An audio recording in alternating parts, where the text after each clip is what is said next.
UK Education Minister, schools may confiscate unhealthful foods. Teachers in British public schools may search students' lunchboxes and confiscate, keep or destroy any items they find that violate school food policies, declared UK Education Minister Lord Nash. Governing bodies are responsible for their school meal service, including their packed lunch policies and whether to ban certain products to promote healthy eating, Lord Nash wrote in response to a written question from a peer of the House of Lords. Schools have common law powers to search pupils, with their consent, for items, he explained. There is nothing to prevent schools from having a policy of inspecting lunchboxes for food items that are prohibited under their school food policies. A member of staff may confiscate, keep or destroy such items found as a result of the search if it is reasonable to do so in the circumstances. The minister suggested that schools wishing to adopt such policies do so in consultation with parents, have students present during searches, and have a second member of staff present if any items are to be confiscated. Those schools concerned about the legality of such searches, he said, should seek their own legal advice.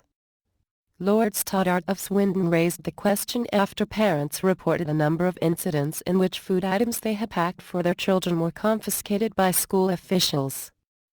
Cherry Tree Primary School in Colchester, for instance, has deemed Scotch eggs, a traditional English food consisting of a hard-boiled egg wrapped in sausage meat and coated in bread crumbs, and pepperoni, a sausage snack, inappropriate, according to the Telegraph. The newspaper reports that the banned foods are being confiscating sick until the end of the day, at which point the teacher replaces the item, adding an explanatory note for parents. Vicky Laws, mother of 6-year-old Tori, told the Telegraph her daughter felt victimized when her pepperoni was snatched from her lunch, which otherwise consisted of fruit, yogurt, and sandwiches.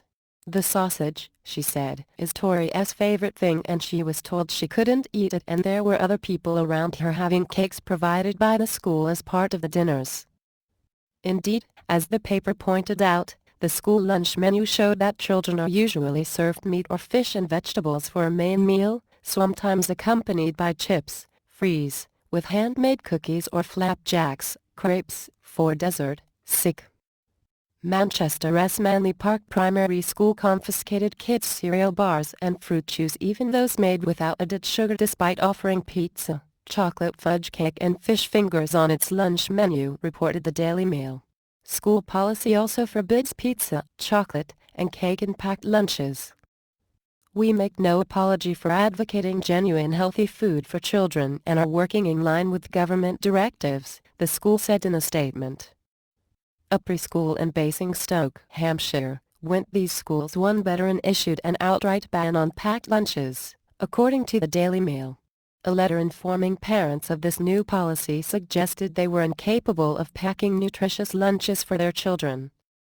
We recognize the impact of diet on the children's ability to learn and we feel that it is essential that children eat a nutritionally balanced lunch, read the letter.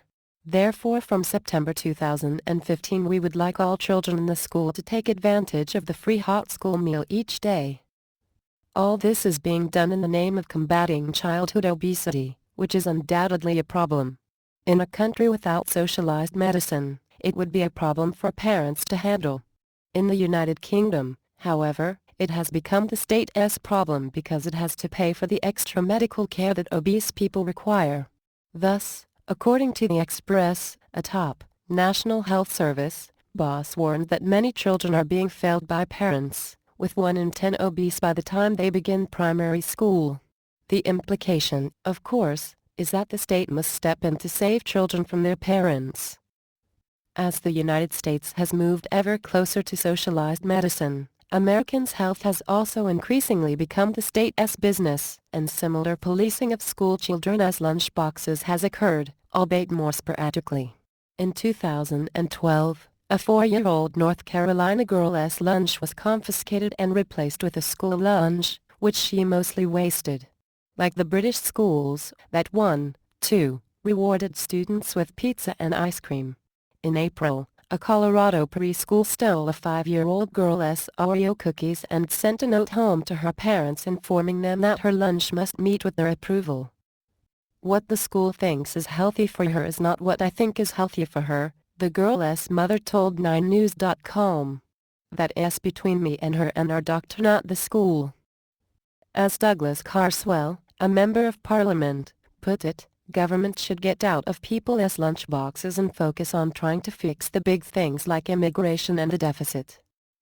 With Britain tumbling down the international league tables and with a generation entering the workforce with less literacy and numerous even the generation retiring, you would have thought that teachers might have better things to do than rummaging through children's crisps, chips, and fruit, said MP Ian Austin.